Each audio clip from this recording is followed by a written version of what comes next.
What up, folks? This is Pop Culture. I'm Alex Pop, and here I am in front of my new backdrop comprised of movie posters that I've collected over the years, whether they came from family members, movie theaters, or in the case of Cars and Titanic, the soundtrack CD cases. So because I'm rearranging some things, I can no longer have the poster for the movie I'm reviewing take up half the frame throughout the review, and so with the slight change in style, I thought that now would probably be a good time to explain to you guys how I come up with the percentage score for each movie I review. Whereas most reviewers might just do it on a 0 to 10 scale, maybe go to a 0.5 decimal place sometimes, I go to a 0 to 100%, and so you may be wondering how I come up with such a score. Well, the system that I use is a rating system called the Factor Facts, which as far as I know was invented by Jonathan Paula of Movie Night. Perhaps you've seen some of his content. So what you do is, you score 10 factors that the quality of a movie is based on from 0 to 10, then add up all the scores, and you get your score out of 100.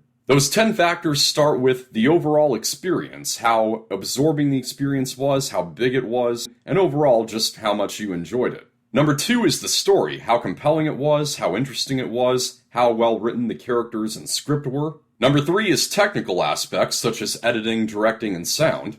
Number 4 is the acting, how convincing the performances were, and if it's an animated movie, how good the voice work was. Number 5 is the visuals, the cinematography and special effects, and if it's an animated movie, the animation. Number 6, the impact it left on you, how much it made you think, did it make you laugh, cry, or feel? Number 7, the pacing, how much it made good use of its runtime. Number 8, the believability, which doesn't necessarily need to mean how close it is to reality, but how believable it is within the environment that it creates. Number 9, the atmosphere, the sets, costumes, and especially the music, how the overall mood of the movie is. And finally, how likely you are to watch the movie again. I think this is a great system because it acknowledges all the various kinds of work that go into making a movie what it is. I'll give you an example of a movie on the Factor Facts. Let's say Jurassic World Fallen Kingdom. Now you may remember in my initial review for the movie, I gave it a 79%.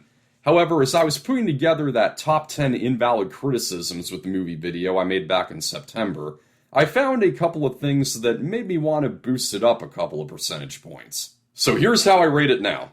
On the Factor Facts, the experience gets a 10. I enjoyed this movie tremendously from beginning to end. The story gets a 7. I did think it was solidly crafted, and I was intrigued by the global debate that it presents in the movie, even if there were some parts that felt a bit recycled. The technical gets a 10. Jay Bayona's direction was masterful. He utilized light and darkness in ingenious ways. The acting gets an 8. Justice Smith's screaming notwithstanding, the acting was pretty solid, especially from little Isabella Sermon. Visuals, of course, get a 10. The special effects are as magnificent as always. The impact gets a 9. I was especially heartbroken by the Brachiosaurus being left behind on the burning island.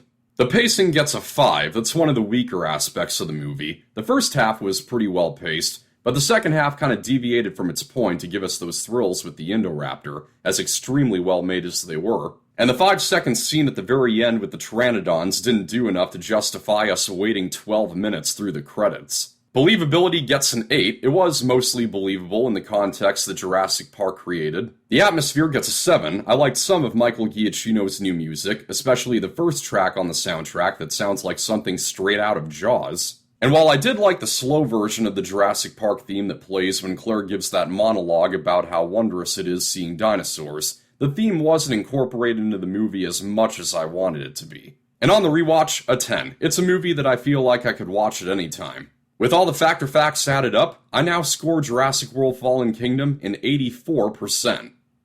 Now whenever I review a movie, I'm not going to list off all the Factor Facts as I just did. Instead, I'm just going to review a movie as I normally do, have them appear on screen along with my final percentage score.